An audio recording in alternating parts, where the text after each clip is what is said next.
Yeah. Look out your window. Knicks fans is on your block. Y'all know the Knicks run the city. Pull them shades back. Look out your window. Look down there on the block. That's Knicks fans right there.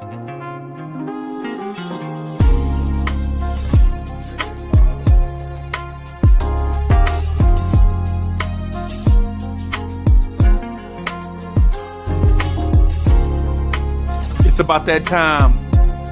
It's about that time of the week where you get ready for your work week with the man that is so smooth he does not require a chaser. Your main man, the real, still the real Anthony D. And your main man, Jersey's finest, the hood representative, Uncle Freezy.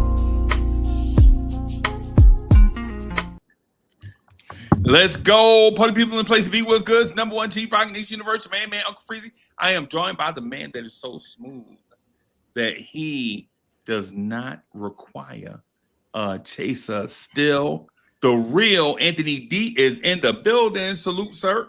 Good morning. Good morning. Good morning. Salute to you, Uncle Freezy. Another great morning to be here with you. Salute the Knick Nation. I see y'all on Dios, Sherwin. As everybody walk on in, please wipe your shoes as you step into the house. Yeah. How you doing this morning, Uncle Freezy? Hey, I just got one thing to say, man. One thing to say before Anthony D say what's on his mind. Pistons, if you see me walking down the street, then walk on by. That's all I got to say to the Pistons this morning. If you see me walking down the street, walk on by. That's what I have to say to Pistons fans this morning. But as far as my man Anthony D, y'all know how we start the show.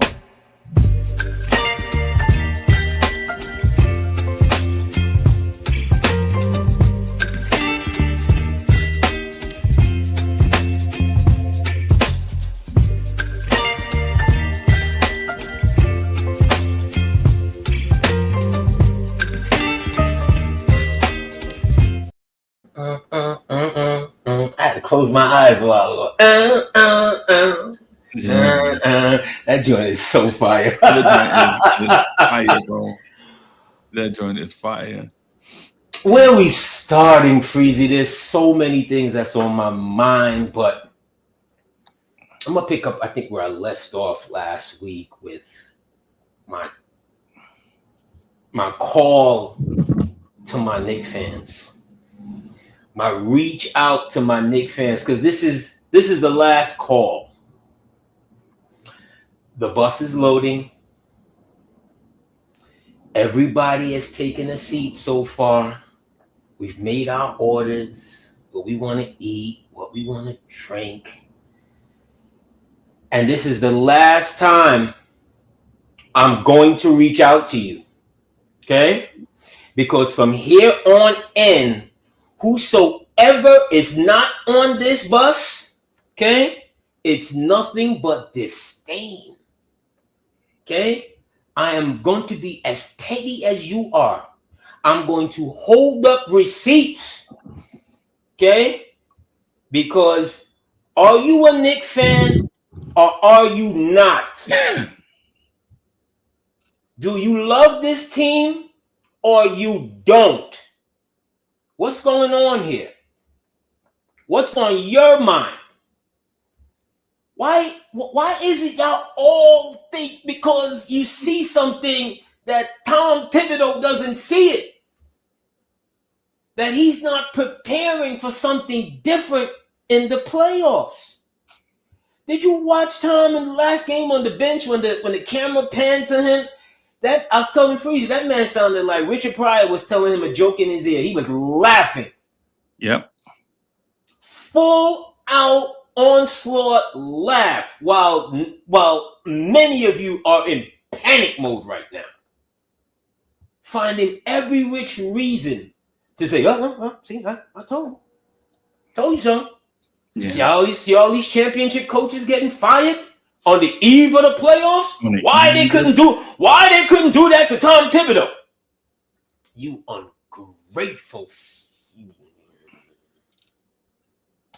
Yeah. I told one of my best friends that over these last 2 weeks, how dare you forget from whence you came? And you want the Knicks to be Denver? You want the Knicks to be Memphis? At least Denver has a championship. Elvis is still the biggest thing in Memphis. Elvis been dead since 1977. Yeah. Okay? So I need for y'all to get on board. See what I'm saying? Or just forever let it be. This is no time to abandon your coach, to abandon top 15 players, 15 to 25 players on your roster. This is what we're doing, going into the playoffs, because what? We don't like a maneuver. He ain't doing. He's not listening to us. Guess what? He can't hear you. Right. That man go do his post game, the pre-game. That's it. Have you heard or seen Tom Thibodeau as a man about town? Nah. You seen Tom Thibodeau in restaurants and him and his family, the museums and No. Nah. So no one cares what you think anymore. If you're not down with the squad. What's on your mind, Freezy? Hey, can I use the same music? You mind if I use the same music? Of course you can. I want to use the same music because I have I'm gonna use the same music. I'm gonna just do it a little bit different. Baby, you give me ice and fire. You're giving me wind and rain. You're some kind of butterfly. Baby, you give me midnight. You whip up my appetite. Don't leave me here high and dry. That joint is fire! That is fire, bro. Woo! Yes, sir. We hit them with 2 pieces and biscuits this morning. Ba-ba, ba-ba. That joint is That's how you finish them. Ba-ba, ba-ba. Rewind that. They're going to have to rewind that. Yeah, we gotta run it. You want to run? Let me run it, y'all. Run it again. I promise you. You two, don't worry about it. Baby, you give me ice and fire. You're giving me wind and rain. You're some kind of butterfly. Baby, you give me midnight. You whip up my appetite. Don't leave me here high and dry. No, that's Oh. Man, if I could sing. That's the theme song. That's the theme song right there, baby. That's the thing. What? Right there, y'all. We're not even. See, that's what Tom Thibodeau vibing out to right now. I can't hear you. Yeah, y'all ain't gonna tell me that ain't a joint. Now that is a joint. Mean. Yeah, bro. I'm telling you, man. I'm telling you. Pack that joint, roll that joint, smoke it. That's a joint right there. That is what you call a joint. Absolutely fire. So my thought, I guess, is so what? My man, we're at a place right now. 1 game left in the season. Man, so what? I don't even care. I don't even, man, we finally made it to the point, man. We finally made it to the end of the road, man. I don't care nothing about all the stuff that happened to, man, Tom Thibodeau rotations, bro. I don't care. Tom Thibodeau offense, man. I don't care. Right? I don't care. I'm at a place. Well, salute to the chat, everybody in the chat. Man, I see y'all. Man, I don't care. What I want to think about now is the playoffs, man. Right. I want to think about the playoffs. Now, I care about what y'all say. I care about y'all. Right. But what I care about is the playoffs, man, and a vibe. I care about I care about a vibe, man. Yeah, Chevy, what's good? Smitty, what's good? Nick Yak in the building. Andios, Bryce, what's happening? AK in the building. AK, we watched UFC last night. AK, that was Cowboy Bob in the building. Salute. Ismail Rivas. Everybody. Yeah, remember that joint? Everybody. No, okay. AD. Question. So I have a question for you. So the name of the show, the title of the show was 5 questions the Knicks face heading into the postseason. Right. Hey, Musa, what's good? 5 questions everybody faced going into the playoffs. I think you sent me a few questions that you had, and I have a few questions of my own, and so just want to get to those. So everybody, hold on for a second. I just want to. All right. So I sent AD a thing for the show, and AD sent me a couple of thoughts. Right, AD, I'm gonna share these, but I'm gonna share these thoughts, but I'm not gonna get into depth because I like to talk about them. Right. So AD asked, "What's a NYC championship worth?" That's a great question. All right. Is Tibbs the best coach in Knicks history? That's a great question. He also asked, will JB surpass Clyde? Can Cat raise his game to a championship level? And why are Knicks fans fair weather fans? And I also had questions such as, does this team, and I couldn't type because I was driving everybody. I was driving back in.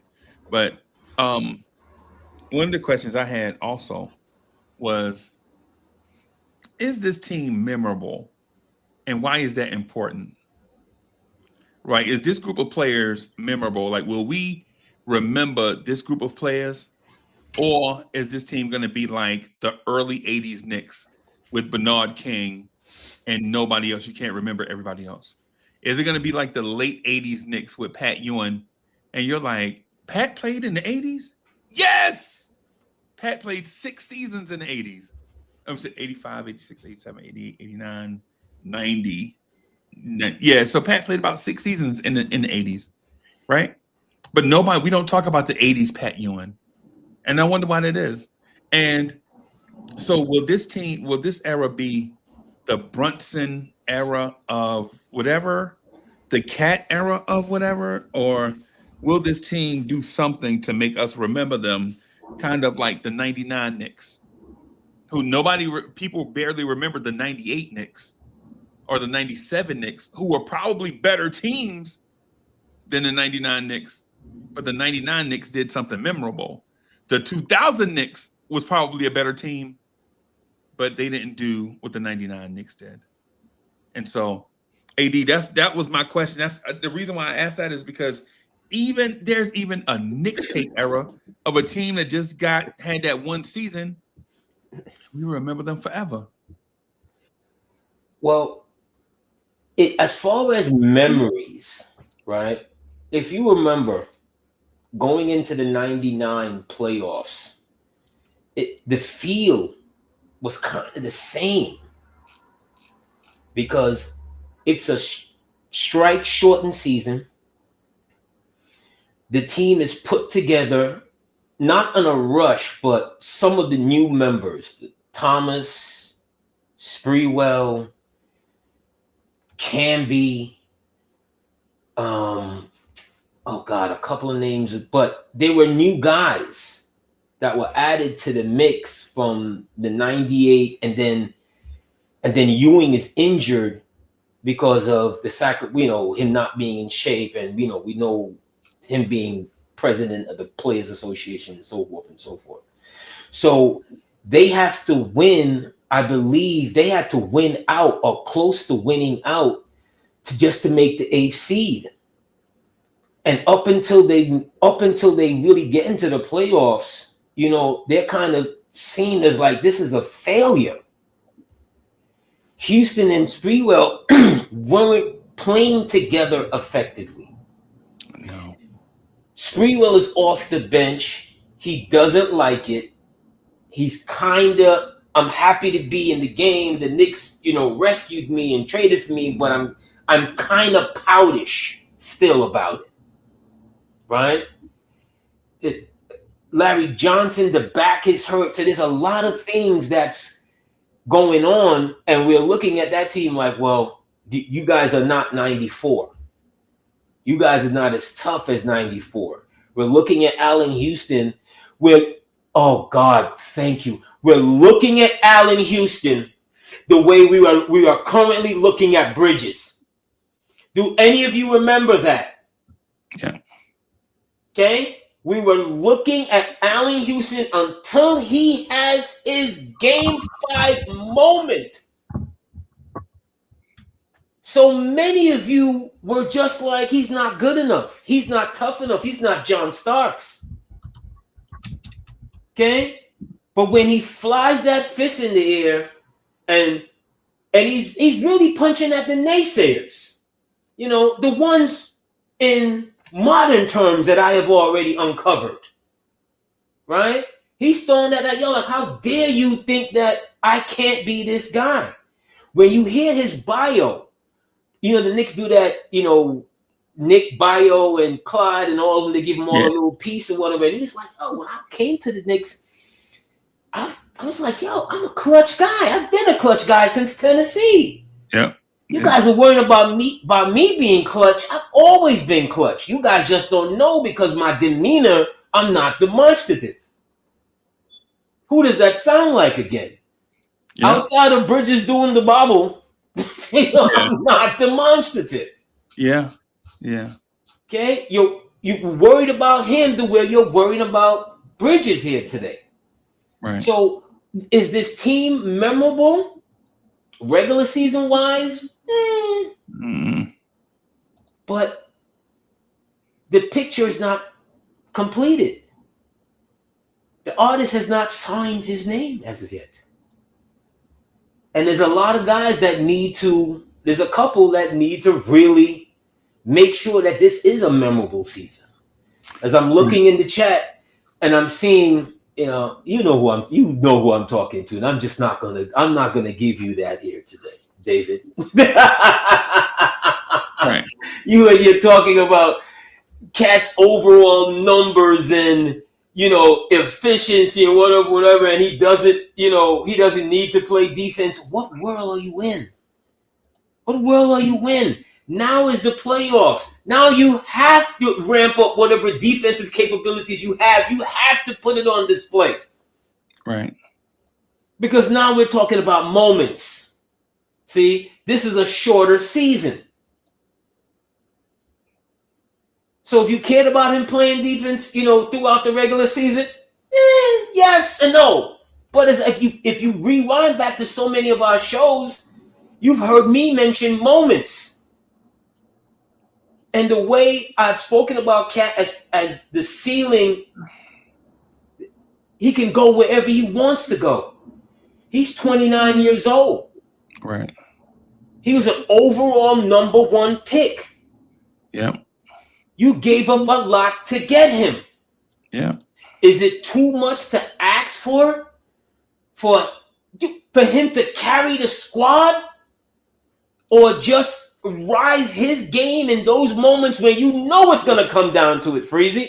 You know it's going to come down to moments where me and you going to be texting back and forth and things we can't talk about on air are going to be said. Yeah. So it's not too much to ask for that player that you have been dancing with since you got here. Knicks management had a plan to get Cat here since they got here. Yeah. So it's not too much to ask for him, in particularly. Since some of you are talking about his whatever, I love this dude. Could be the second greatest center in Knicks history. Yeah. Right? If he wins a championship, you would have to slide Ewing aside. Have to. Just for the mere fact that he would have done what Pat wasn't able to do. But until that moment, let's relax. Relax. I like Cat though. But yeah. It's not too much to ask for him to step his game up on the other side of the ball. It's not too much to ask for him to horn in offensively what he really does. He does so many things well, Freezy, right? But there is times when you look at him and you're like, you're 7 feet tall. The guy who's guarding you right now is 6'5", and you're flinging it from 35.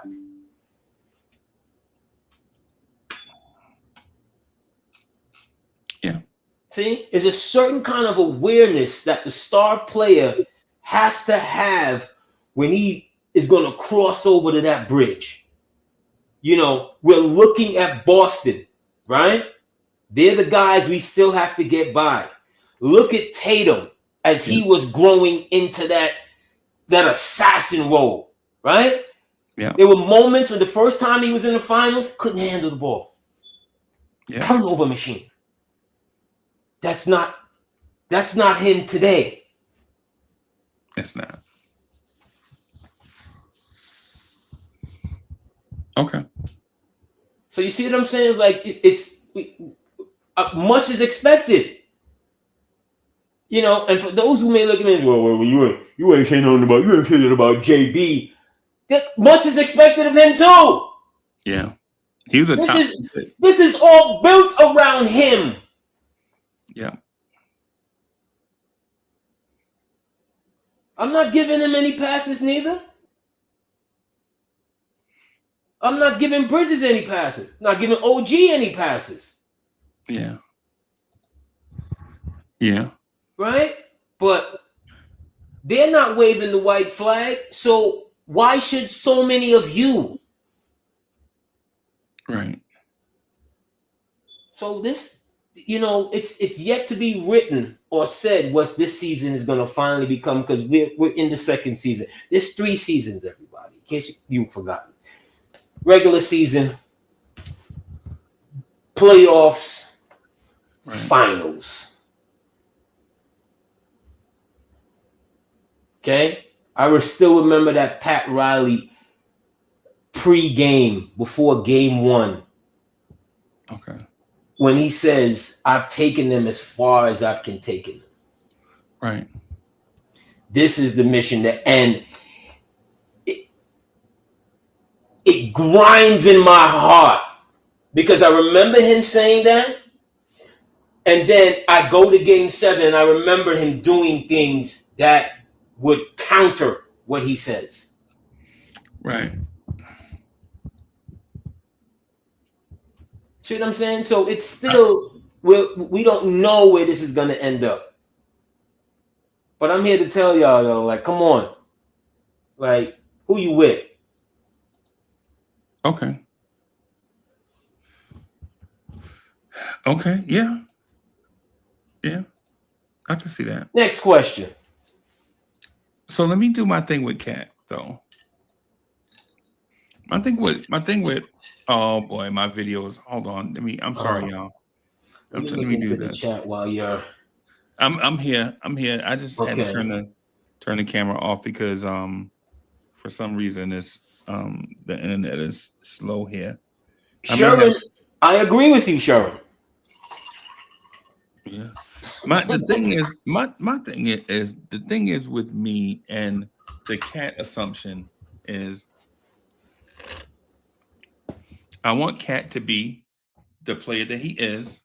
Don't fall off in the playoffs. Don't fall off in the playoffs, right?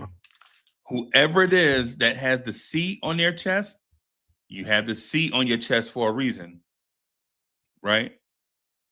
Don't be like I'm the part-time leader. Nah, dog. If you the leader, if this thing is being built around you, right? Like Batman never sent Robin in there to fight his battles. If you are Batman, then be Batman all the time. Right? That's my thing on the leadership thing. If you are Batman, you got to be Batman all the time. Right? You can't get to the Batman moment. sent Robin in there one night, and Kato kicked his ass. Yo, Bruce Lee jumped out with something. They were like, cut! That's not in the script. That couch ain't never been the same. Y'all remember that couch?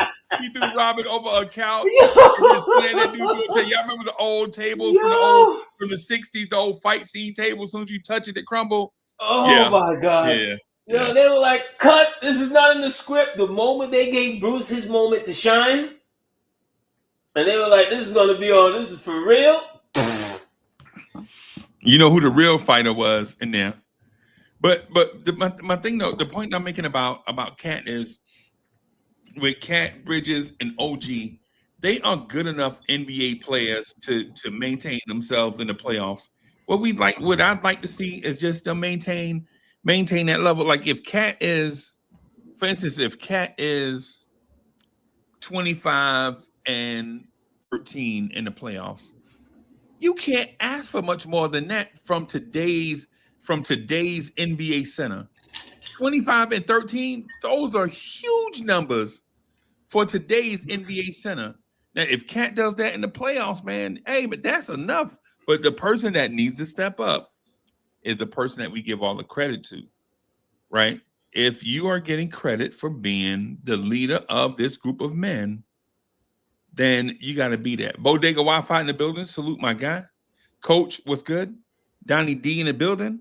And so I'm not trying to shift the pressure to Jalen Brunson, but what I'm saying is so he's been clutch in the regular season. He's the captain of the team, right? He's the leader of this group. We're building around him. Everybody we bring, like we're not building around Cat. We're not building around Bridges. We're building around Brunson. And so this will be the third playoff with Jalen Brunson. And if this team doesn't get out of the third round with Jalen Brunson, then we have other questions that we got to answer. Such as, is this team built appropriately? Right? Or are our star players actually star players? Or are they stars in our eyes? And I'm talking including Cat, OG, Bridges, Brunson, Josh Hart, Mitch, Precious, all of them. Right? And so when I think about what Cat should offer, I'm thinking, hey man, Cat, just don't fall off in the playoffs. 25 and 13, that's about 18% of the points, 20% of the points that your team will need in order to win in the playoffs. And if you can supply 20% of the production, then the other 8 players that's going to play in the playoffs, if they can't make up for the other 80%, hey bro, hey, it's not a Cat problem. It's not an OG problem. It's a team problem. And just one other thing too. I don't know if it'll be fair to say one person needs to step up to that next level. I think all these guys are, because we don't have a top 5 NBA player. And so this team probably has 5 top 80 players, right? And most teams don't have 5 top 80 players. There are only 30 teams in the NBA, right? So to have 5 top 80 players means it's strength in numbers versus otherwise, what's the Lupe Fiasco song? If you are who you say you are, a superstar. Yeah, superstar. Yeah. I always love that record. But here's the thing, Freezy. Okay. Points matters, the numbers matters, and they'll look good in the grand scheme of things. But numbers lie. Right? People caught on to this nonsense about men lie, women lie, numbers don't. Numbers lie. Okay? Case in point. How much Shaq averaged against Olajuwon in 95? Oui. How much did Penny average in that series? I think they both averaged combined like 55 points. Right. But he wasn't dominant in casting a shadow of doubt against Houston. Right? The moment Nick Anderson fell off, everybody fell off. Yeah. Look at KD's numbers against Miami the first time he played against LeBron. Want to take a look? I think he averaged like 28 in that series. Okay. Some of the emptiest 28 you've ever seen. There's moments There's things that you do within the game that you either set the stage or you close the show. Okay. Or you do both. There's nights when you're going to tell a motherfucker, you're going home tonight, baby. Okay? Believe that. I've seen nights two like this. stars. What? Look at Dirk. Look at Dirk's championship run and how many Hall of Famers Dirk sent home. Sweat, Powell, and Kobe. Defending champions. Right? Yeah. Wade, Bosh, and LeBron. Okay? Look at what he did to Brandon Roy. Does anybody remember Brandon Roy? Yes. He sent on that run, he sent home like 15 future Hall of Famers. Yeah. But there's a time when Dirk got to a place,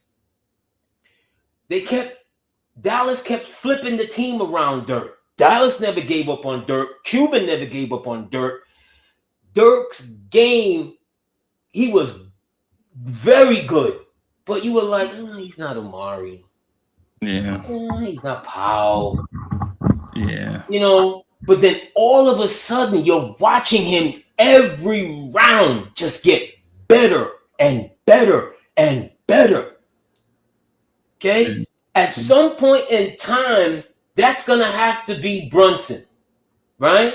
Have we seen pieces of it? Absolutely. Right? But it's 1 round, 2 round. Okay? Things happen. Okay, fine. We've seen you play great in the second round. Absolutely. But now it all has to come together. Okay? You got to do it in the 3rd round. Like I said, it took Dirk, 10 years, almost when they win the championship? When did they win that championship? 07? Against Miami. What year is that? That's 10. Is that 10? Okay. Like the first year LeBron was in Right. So Dirk had been in the league. Chat, help me out. So Dirk had been in the league for how many years? Dirk got drafted in 98. Right? So it took Dirk 13 years at least. Yeah. To sift through the Duncans and the Shaqs and all of this to the team making mistakes like signing Eric Dampier to a lofty foolishness. Yeah. Yeah. Right? And he still kept it. Yeah. He still kept pushing. Golden State put them out there misery one year. Yeah. Yeah. Right? He's playing with Steve Nash, future Hall of Famer. Yeah. Nick the Quick Van Exel. All of these pieces are changing around him. It seemed like it was happening every year or every other year. Yeah. But he kept on pushing. That's what a star does. That's what when real talent really comes to that moment, you're like, yo, look, the organization believes me. They haven't moved on from me. I'm happy here. I'm comfortable here. The fans love me here. I just have to really do it. Really dig in. Yeah. Yeah. That separates the very good players, Freezy, to the great players. Because a lot of people out here, Freezy, that you'll hear them on their podcasts and nonsense, and the way they talk about the championship is like, what are we here for? Yeah. Us as fans is not sharing in your weekly paycheck. So what are we here for? What are we here for? Yeah. Okay? How are we benefiting from this? Bro. That's what I'm saying. We get up here every Sunday, right? We love to rock. Me and you talk longer off air. Yep.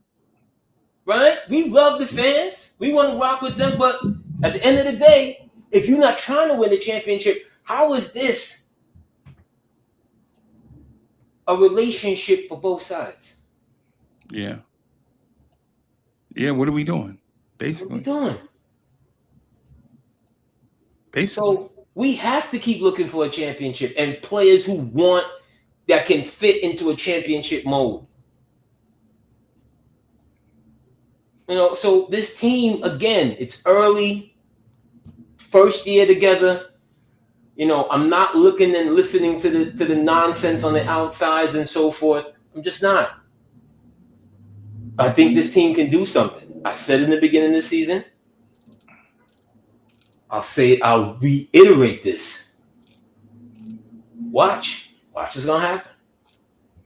Okay. Next question. All right. Is Tom Thibodeau a championship level coach? If I'm talking all that shit a while ago, then I have to believe he's a championship. You have to believe it, right? I can't go back on it. I'm here pumping up the crowd. I go back on it. Yes. You can't be Greg Louganis, bro. You can't be Greg Louganis. No. Right. Yes. You know? I can't go back on it. Yes, I believe he's a championship level coach. So I'll say this about Tom Thibodeau. And this is not my question. This was Anthony D's question, by the way. I'm going to say no. But I'm going to say no. Not because he doesn't try hard. Right? And not that he doesn't try different things. Because on a nightly basis, as a player that got yelled at high school, playing basketball, I know this dude is trying new things. I see him. I see backside pin downs to get people in motion with the ball in order to have momentum to the rim, and then seeing the dudes leak from the wing into the corner for the three if the tag man decides to cut off the drive and leave the man open in the corner. I see that stuff, right? It's not nothing major. It's not that I know something about a game that other people don't know. It's just about paying attention to what it is that you see, right?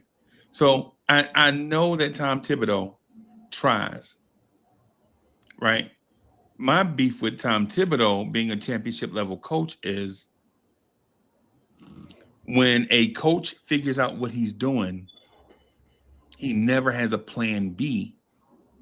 He always says, do it harder, it'll work. Nah, dog, at this level, doing it harder isn't going to work like that. There are dudes on the other side that legit can jump out the stratosphere. You talking about rim protection against Anthony Edwards? I mean, what? Right? You talking about rim protection against dudes with 44-inch verticals? You talking about perimeter defense with dudes that shoot 40% from three with hands in a shirt?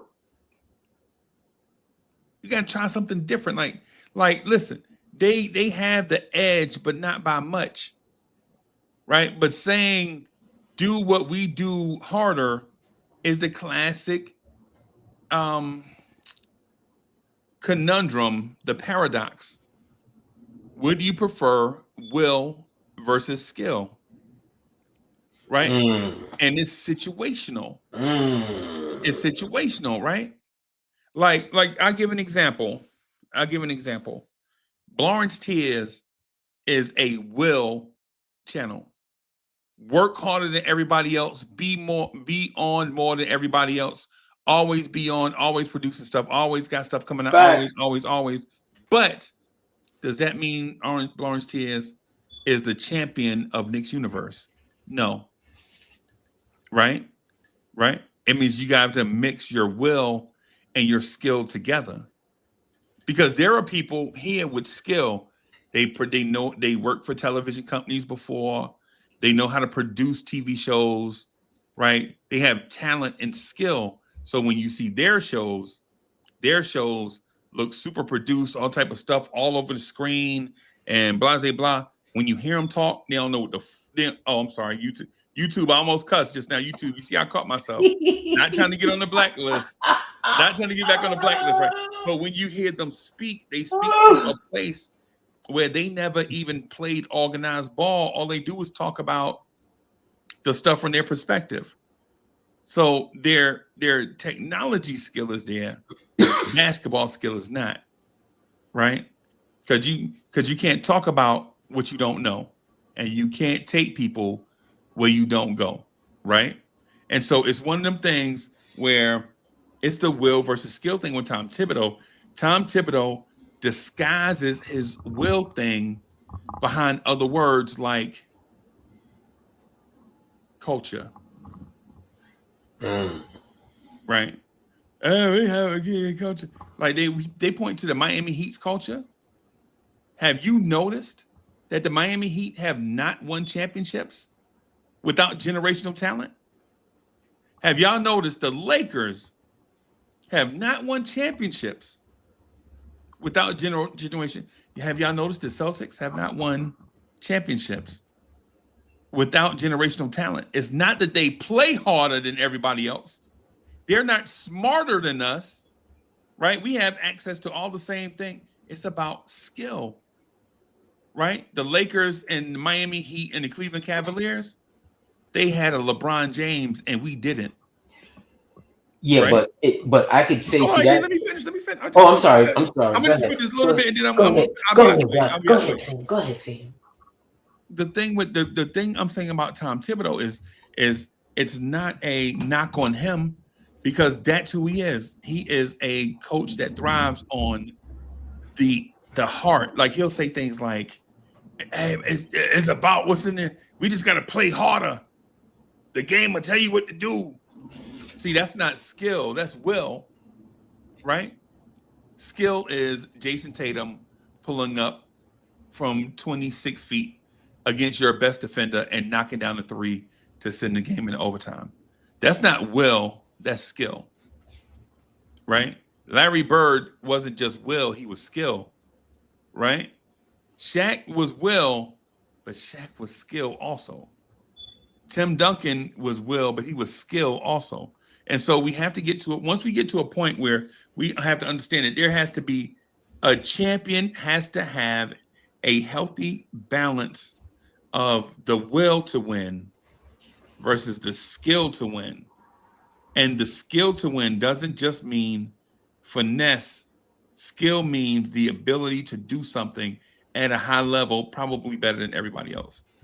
And so for that, I'm going to say, I don't believe Tom Thibodeau is a championship level coach because I think Tom Thibodeau is a guy that feels like the will of a man can overcome anything. And I'm here to tell you the will of a man can't overcome anything. I don't know if that's true. And I'm surprised you kind of took that approach, Freezy, being a former boxer. Because I've seen, like, for instance, Jersey Joe Walcott at about age 38 is fighting Rocky Marciano. The first fight. Reportedly 38. He probably was 55. He's probably 70. Yeah. He might have been 73. Yeah. Jersey Walcott is beating the living snot out of this dude. out of Rocky. Up and down. It's a great fight to watch for my fight fans, but especially for this point. He's beating Rocky Marciano pillar to post. Marciano is kind of in real time what the movie Rocky was about as far as determination. I'm not the fastest. I'm not the biggest. He's only like 185 pounds as heavyweight champion. I think he's like 5'9", right? But Jersey Joe can't finish it. And at one moment in the, I believe it's the 13th or 14th round. 13th round. Yeah. Rocky eyes are like closed. It's like the real movie. Eyes are closed. He's just kind of just flubbing it around, and he drops one of the famous right hand. What's it called? The Suzy Q or something. Suzy Q. Yeah. He hits. Jersey Joe is hanging on the rope like catatonic state. Yeah. The referee jumps in and was like 1, 2, 9, 10, boom, over. Yeah. Jersey Joe wasn't gonna make the count regardless, bro. Jersey Joe had all the skill. Yeah. Rocky's just will and his determination. It's like, we're not going to lose this. I've seen lesser teams win the championship on just sheer determination. Detroit, man for man, was not a more talented team than the Lakers. But collectively... Wait a minute. Are we saying Detroit didn't have skill? Yes, they did. But man for man, skill for skill, with their guys, Detroit has what? 2 or 3 Hall of Famers? Yeah. That Laker team had, if we're gonna use that as the measure, right? I'm not saying that we should, but just like overall, yeah, and what was going on in their locker room and all that nonsense. Detroit just was like, we're not losing this. Like, their will met their skill, so to speak. So you missed what I was saying. No, I didn't. But what I'm saying is, sometimes the will to break a man down, to break your opponent down. Kobe used to do it all the time. Artest used to do it all the time. You can do that. There's some players that falter in the pressure. See Dwight Howard. That's all I'm saying. Yeah, my point was a healthy balance of will and skill. That was the point. That's the point I made. Well, and you can't have. I think he can have get to it all more. of one versus all of another. But he's got more skillful players now than last year. But AD, this is not about the players. Listen to what I'm saying. I was talking about Tom Thibodeau and the way he deploys will versus skill. You can have I honestly think the Knicks are probably top 3 talented team in the NBA, right? But we don't use skill. We don't deploy skill like that. We deploy will like that, right? Like, we're going to be tough and we're going to stay in a certain thing, and we're not going to stray outside of a very disciplined defensive team that doesn't turn the ball over and will our way to win in late moments, right? Skill, when you talk about skill, you're talking about teams like Cleveland, Boston, OKC, Denver, the Lakers, teams like that. We don't look like them. We look like a team that has skilled players that deploy skilled players to muddy things up. And Knicks fans are part of it too, because all season, all Knicks fans said was, Karl Anthony Towns' defense is trash. Not even thinking about how many times that man drives to the hole during the course of a game because our wing players won't do it. That's a skill. That's a skill. Cat has skills, but we want him to display will, right? And when he doesn't do it the way that we want him to do it, we complain. Like, he has the skill to defend on the perimeter. We saw it. That's why a lot of Knicks fans are saying, man, you can't need to play the 4, because they see the skills, right? At the same time, we say the will because we don't want to, I guess a lot of times we just want to be the opposite side of whatever somebody is saying, right? We just want to be the oppo, well, no, I don't want to do the will versus skill, because the will versus skill is not something I made up. Will versus skill is the debate in human resources, and when you hire talent, all the way back to the first time you started hiring talent. Like, what's their work ethic like versus their talent level, right? And you try to get a balance of their work ethic and discipline versus the talent they bring to the table, right? Tom Thibodeau doesn't care that Mikal Bridges scored 24 points a game for Brooklyn. He wants Mikal Bridges to get hammered by screens 200 times a game and then shoot jump shots. How are you going to ask Mikal Bridges to get screened 200 times a game almost and then shoot jumpers? That's the will versus skill part. That is something that we actually see, right? And we co-sign Tom Thibodeau by saying stuff like, Mikal Bridges ain't physical enough. Really? He's not physical enough because he's getting slammed on screens 200 times a game, and you want him to shoot jump shots and be effective, be an 18, 19, 20 point per game scorer. What kind of world is that? Right? Well, we want a fullback to block linebackers all game and run deep Randy Moss type touchdowns. What do we it's ridiculous what we asking for. That's one reason why when I say that about Tom Thibodeau, I'm saying I honestly think he doesn't get it. Right? Is he a great coach? Yes. Does he get it upstairs that grinding players down on defense and then asking them to score on offense is never going to work? Because the two-way players never stay healthy, bro. yeah, but he got these guys, or not just him, but management. They got these guys because they had two-way versatility. You see, that's why they got OG, because he was a dominant defender that could grow offensively. And when they traded for him, him being the classic 3D at the time, just 3D, his numbers were like 40% from the corner, 42% overall from three, right? So they got him expecting him to have contributions on both sides of the ball. Bridges the same thing. Bridges hasn't missed the game since Pee Wee League. Right. In no game, college, high school, he hasn't missed a game in fun.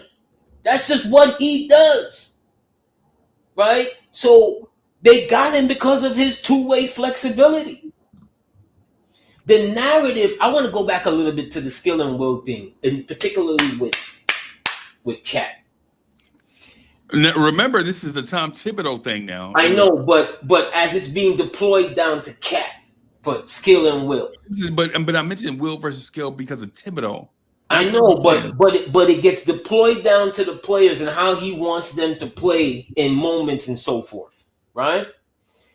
The reason why a lot of people are so in Knick universe, in my opinion, are so like ready to hop on the Cat trail is because of the narrative that he came here with, which is the S word, right?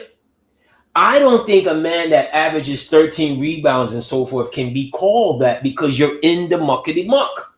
Yeah. But yet still, that's the narrative. That's the narrative. Okay? So until in some people's eyes, he does what he needs to do, it's always going to be the narrative. You know what I'm saying? It's the same for Tom Thibodeau. Until he wins, what you spoke about is always going to be the narrative. Because people see him as an old school coach that throws in a modern thing here and there, but he really wants to be the early 2000 Tom. Is that fair? Is that fair for me to say?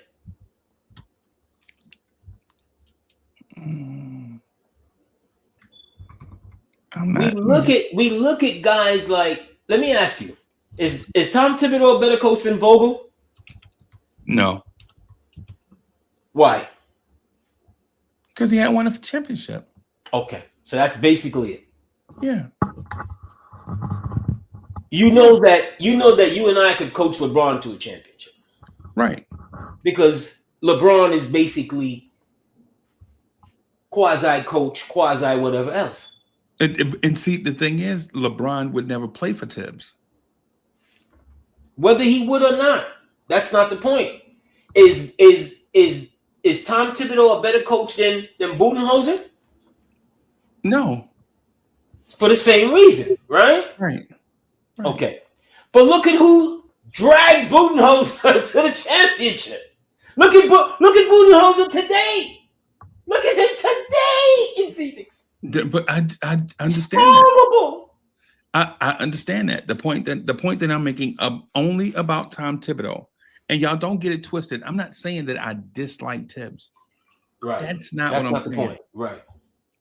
What I'm saying is, if you ask me if Tom Thibodeau is a championship level coach, right? And what I mean is win a championship or keep a sustained level of championship gravitas. No, he's not.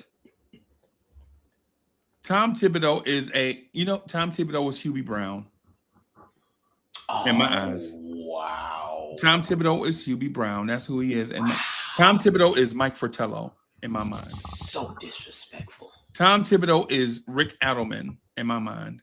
Rick Adelman was a good coach. So is Tibbs. Rick Adelman was a very good coach. Is Tom Thibodeau not a good coach? Yes, he is. Yes, Tom he Thibodeau is. And that's a good correlation. George Karl not so well. George Karl was a good coach, just wasn't my personal cup of tea. Tom Thibodeau is Don Nelson. In that same tier of I'm not gonna change. I'm gonna do things my way and force my way to win a championship, as opposed to adapting to the NBA landscape and doing what the winners of the day are doing. Well, Nelly, to be fair, right? Nelly was way ahead of the game offensively. All of these maneuvers you see with guys and forwards, bringing up the ball and point this, point that, whatever, Nelly really created that. I remember him in Milwaukee. Yeah, but they had very good teams. They couldn't win because they didn't have a big. Paul Pressey, Marcus Johnson. Yeah, they couldn't win. Pierce, their Blue God, Edwards. Remember Blue Edwards? Blue. I mean, they were year in, year out, but they didn't have a center. And at that time, it was about the middle piece. Yeah. So he had. I don't think it was necessarily his fault. He just ran up against better teams at times, and sometimes it's the luck of the draw. Like, look at Adelman. Adelman had great teams. Tom Thibodeau is look who he loses to in the finals on national TV. You have a man hitting 8 straight 3-pointers against you, running by your bench, going. But AD, one of the things, just to be fair, one of the things that people don't know about is the subculture of the Clyde Drexler versus Michael Jordan debate, right? Michael Jordan had a thing against Clyde Drexler because the Blazers like, why would we need to draft Jordan? We already got Drexler. It's the same 6'7" super athletic freak. Truth be told, Clyde Drexler may be the most athletic shooting guard we've ever seen. Maybe the young Drexler, right? Not the Drexler of the 90s. I'm talking about the young Drexler that can wake up out of the bed and do double 360 dunks Drexler. 5 slammer jammer Drexler. Right. Right. So my thing is with Tom Thibodeau, I think we take this the wrong way. I think we get sensitive about who Tom Thibodeau is, right? I can't put Tom Thibodeau in that category with Pat Riley, right? Because Pat Riley willed his team to win, but he won championships in numerous ways, right? He had a run and gun system, and then he had a hardcore lockdown defensive system. He changed with the time. As a matter of fact, Pat Riley created 2 different times, right? Back when the NBA used to fight, it'd be like 4 fights a game. Pat Riley was like, look, if y'all want to get out here and run, y'all will get the rebound and run. Y'all not pulling the ball out the rim and run, right? Y'all not going to be ripping and running up and down the floor. No, you'll play defense on one end, and if you get the rebound, then you can run as much as you want. right? They wound up calling it Showtime, right? Offense based on defense, right? Go to Miami, change the culture, right? They're doing something else. Basically win with execution. Let me do this. Basically win with execution in the half court. Pass, pass, pass, pass, pass. Right? All you want you to do is just pass the ball, keep the ball moving, get the best shot. And then what wound up happening in Miami is when the guys that were great got the open shot, they converted their open shots. Right? George Karl had a great offensive philosophy. He never won a championship. Right? Donnie Nelson, great offensive philosophy, never won a championship. Mike D'Antoni, great coach, great offensive philosophy, never won a championship. Tibbs is in that category because he created a great defensive scheme, but he also never won a championship as the man. Yeah, but he hasn't. But to be fair, Freezy, and you said this early, and you're kind of like moonwalking on it. Riley had the best talent. Without the best talent, the system's not winning. See what I'm saying? Look at the triangle. Is there a more legendary system than the triangle? How did it look here with Melo and Porzingis, and how did it look? Yeah, it did. So there is a more legendary offensive set. It's the Jerry Sloan's pick and roll.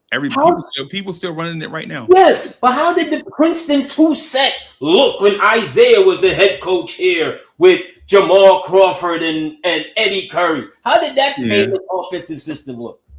Yeah, I got you. I got you right. But here's the thing. What I'm saying to you is not that Tom Thibodeau is not a great coach. Again, this is not what I'm saying.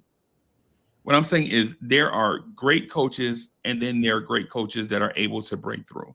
If I got Greek Freak, I'm supposed to win the championship. At some point, I'm supposed to win the championship, or I should be fired. If I got Magic Johnson, I'm supposed to win the championship. Hey, the Lakers had Kareem for 6 seasons before Magic got there. Yeah. And they did not win a championship. Yeah. And you can't remember the coach that was coaching pre that. Exactly. Because they kept firing him. Because you kept losing with Kareem. Yeah, right. Exactly. That's my point. And Kareem was putting up all world numbers at the same time. Yeah. So you can have your system all you want. If you don't have the talent to orchestrate it, so what? I don't care about the triple post offense and you can bend off of this and the curl and the turn. Who's hitting the shot? Okay. All right. Okay. All right. So who's embarrassing Clyde Drexler on national TV? So basically you're telling me that skill wins championships. Well, at times, because who's more willful than Michael Jordan? So then you're saying you have to have a balance of will and skill. Yes, but for Tom, that's what I had said in the beginning. But what you lost it to me in your analogy is that Tom has never had the best guy or best collection of guys on his team. This may be his best offensive team as a coach. This may be his best offensive team. No, it's no doubt. This is the best offensive team he ever had. But at the same time, AD, you gotta want those guys. Tom Thibodeau is one that lets it be known outwardly that he doesn't value those guys. Look how if you're he wouldn't value Greek Freak, man, you know Thibodeau ain't coaching Giannis. You already know. You know Giannis ain't coming here. If Giannis said he was coming here, Tom Thibodeau would be on a Trailways bus with an aluminum foil wrapped up sandwich on his way to somewhere in Oregon, bro. There's some guys that still want to be coached, Freezy. This narrative of, guys are getting grinded down to whatever. Big Ragu was doing an interview during the season. He said that wasn't true. He said we don't practice during the week. We do walkthroughs. It's more video, right? It's guys on their own who go get shots up. So who do you believe? AD, listen to me, man. All the stuff you're saying, I'm not disagreeing with any of that, or agreeing or disagreeing with any of that stuff, bro. When I'm saying, oh, I missed this. Hey, Ralph Venture Bro Lewis, thank you for the Jen's contribution. He says, do you guys feel like the team has become less exciting since Julius left? Him and Devo, I believe, brought edge that we lost in a trade. Yes. Absolutely. Yep. I don't think they're less well, Ragu brought a certain kind of college excitement kind of thing. You know, it felt more like the Nova crew when he was here in totality. Right? It felt like that. So maybe for me, that part of the excitement is kind of, you know, but do I miss, are you basically saying, asking me do I miss Julius Randle?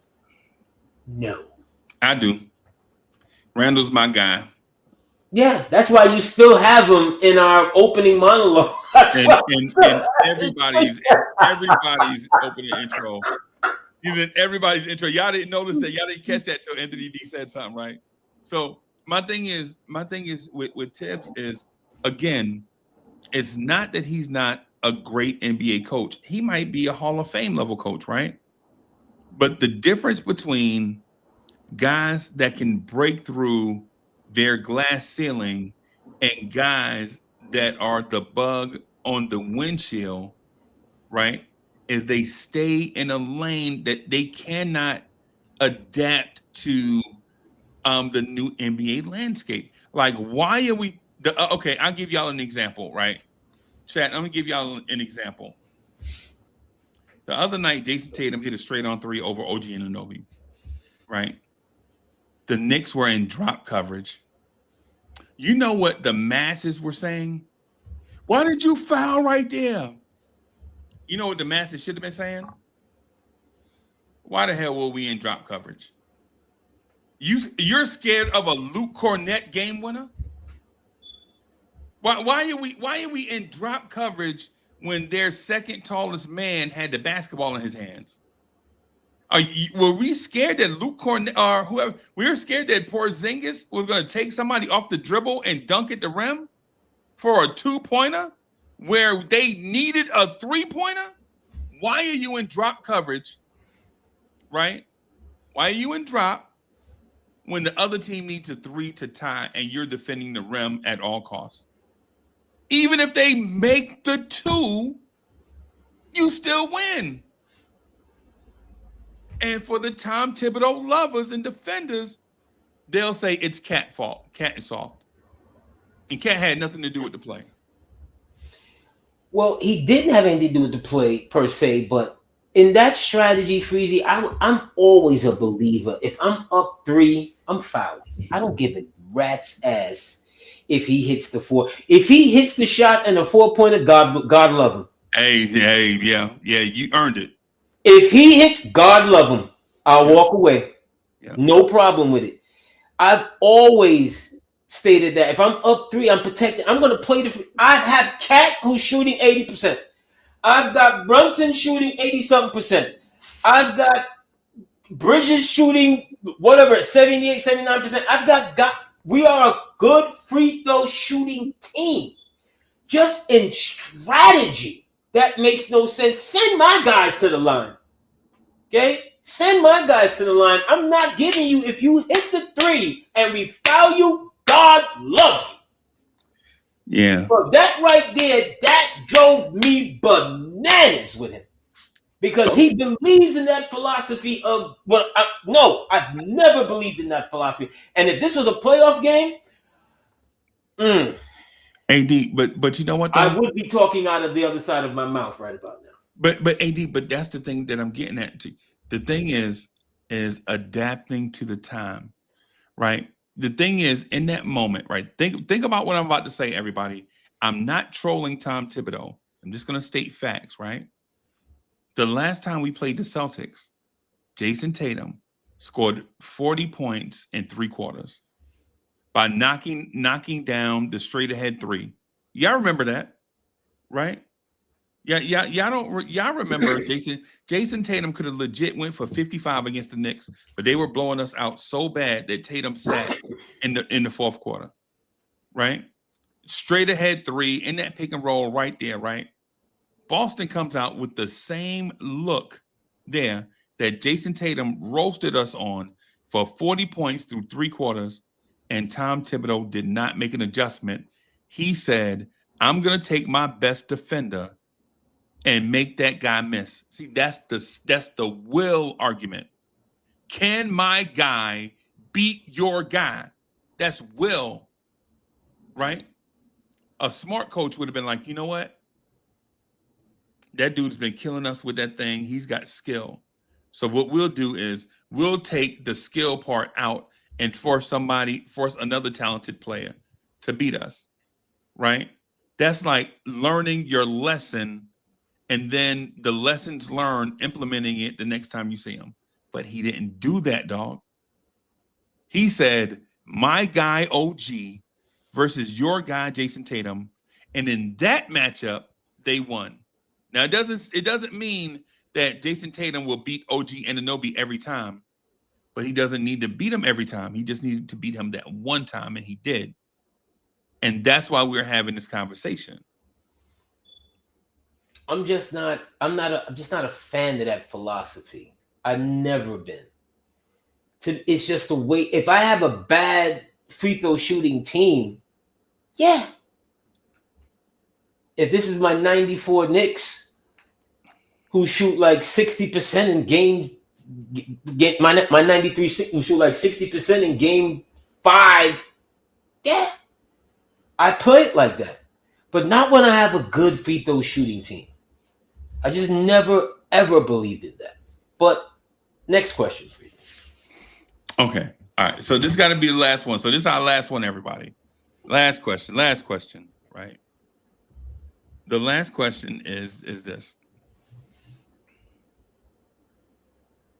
Where is it? Okay. Corey, hold on a second. Corey said, hold on, Feezy. Corey said, I pray that you don't come up missing. Yo, y'all have your own thing going on in the chat, I see. Y'all are out of here. Go ahead, Freezy. Yeah. Hey, will Jalen Brunson surpass Clyde Frazier?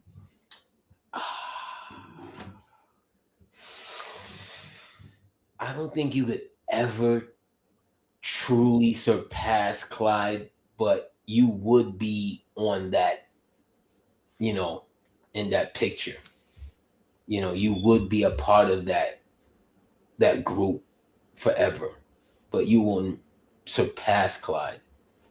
Modern day thinking people would, who've never seen Clyde play, and I was still a shorty when Clyde was really retiring, but he transcends for so long because the team hasn't won a championship for 50 some odd years. So you're really never gonna supplant him because he's, after the career, broadcaster, so forth and so forth, but for a lot of people's eyes, he may just do that once he wins, because we're gonna be in total euphoria. I may not go to work for a month. May not, bro. I may just I may have a short-term retirement for a little minute because I really don't know what I'm going to do with myself when we win it. I really don't know. Yeah, I don't know, bro. What am I going to do with myself if the Knicks win a championship? What am I going to do? Start a YouTube channel? I mean, we're down the canyons of heroes, and it just would be, I think, in all of our hearts, what the feeling would feel like. Like, this is it. You would never be able to take that away from us, ever. Ever. And so many of these sports cities, that when they win, you see, like, I heard a story about Milwaukee when they won the championship. And it's like, it was the most boringest thing in the world. Who was telling the story? What's my guy's channel, the point guard that we used to play on the tips? Can't remember his name right now, but He said when they won the championship, the coaches came in with their kids. They had a little party. The coaches came in with their kids. They was like, "Yo, let's go to Vegas. Come on, everybody, let's go to Vegas." Giannis is like, "Yeah, I remember that. Giannis is like, "Nah, I'm going back to Greece." Yeah. Lopez is like, "Nah, I'm gonna find my twin." My man was like, before the end of the night, he was back home playing 2K after winning the championship freezing. Yeah. I was like, I can't fathom. Like, the New York Knicks winning a championship, we would probably reinvent Sodom and Gomorrah all over again. Bro, I think we'd pave Patterson, New Jersey, and that'll be a park for us to just hang out and get drunk. No, not Patterson, New Rochelle. No disrespect to New Rochelle. We would have to go on a tour because we have a fan base all over the world. Bro, we have a fan base all over the world. To our international fan base, I'm sure y'all are inviting me and Freezy. And Tory B, we'd have to go on an award tour. We'd have to go on an award tour. At the very least, France would have to invite us there because they gave us Frank Ntilikina. Bim. On the house. Bim. A 2-week, whatever is there, to invite entire me and Freezy. A rebuild. We'd have to go on an award tour. With Mahatma Man. We would have to. Our fan base is all over the world. Yep. We got a strong fan base in Atlanta. A hella fan base in Florida. Charlotte, North Carolina. I was about to say the Carolinas. A hella fan base in the Carolinas. DC. A hella fan base in Jersey. A hella fan base in DC. Yeah. I don't know about Philly because Philly be kind of crazy. I've seen us take over Philly. I've seen Philly fans in the Garden, bro, and you like, ooh, this don't feel right. You know what I'm saying? Because Philly fans are a little bit more violent up there. Yeah. Philly, like when you're leaving, you gotta protect your neck as you leave. Yeah. You're leaving. Like, you may have to touch your neck jersey. Pepper spray. Yeah. Yeah. Yeah. Absolutely, but our fan base is all over. Yeah. Come on now. And so so my point about Jalen Brunson. We may burn down the Barclays. We're not doing that, but I'm saying we go to Brooklyn. In a lyrical sense, we'll absolutely set that place on fire. Right. So we wouldn't burn down Barclays because we got to go somewhere and watch boxing, but we gotta get cheap boxing tickets from somewhere, right? But I feel you. My point on Jalen Brunson is,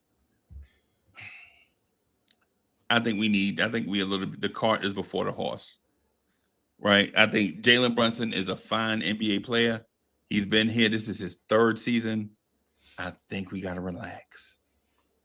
Jalen Brunson has won nothing. This is JB. This is JB and the crime family. This is the house that Brunson built. I said it 3 years ago. Let me reiterate for you fans out there. Yeah, you know who I'm talking about, you haters. This is the house that Brunson built. Hi haters. Hey, speaking of which, salute to all our haters, right? Big up to all our haters. Hit that like button, haters. Absolutely. Haters, hit that like button. We love y'all. Subscribe to the channel. International audience, thank y'all, man. Y'all been coming. I don't know what's been going on. Man, all I know is there's been an influx of younger viewers, an influx of ladies coming through. So, ladies, thank y'all for watching the channel. We appreciate y'all. The last month or so has been crazy. Right? Yo, welcome. Y'all hit the like button. I think we got like 10 out of the last 20 videos are like 2,000 something views or something bonkers. So yeah, man. So y'all keep showing up, hitting that like button, subscribing to the channel. I don't know what we doing. Maybe it's what is in AD's glass or something that has got everybody subscribing to the channels. Big up to the haters. See how he did a toast to the haters? He toasted all the haters. Absolutely. Right? The bus is pulling off in 0, 1, 2, 3. Well, yo, we got to get out of here, Freezy. Yeah, man. Absolutely. We don't know where this journey started, but we know where it ended. Once again, with you. Look for me and Freezy in the whirlwind. Garvey. Subscribe to the channel. Please. Please.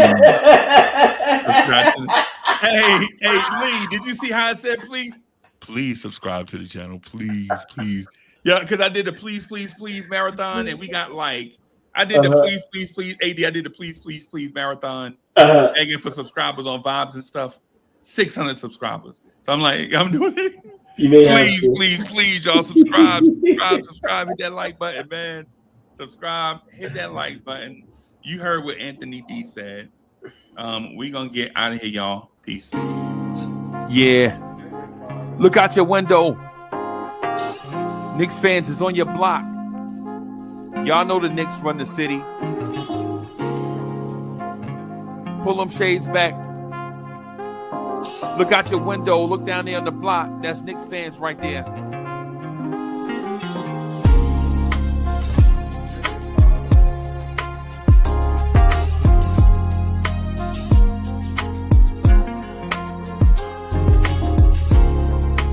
It's about that time. It's about that time of the week where you get ready for your work week with the man that is so smooth he does not require a chaser. Your main man, the real Anthony D, and your main man, Jersey.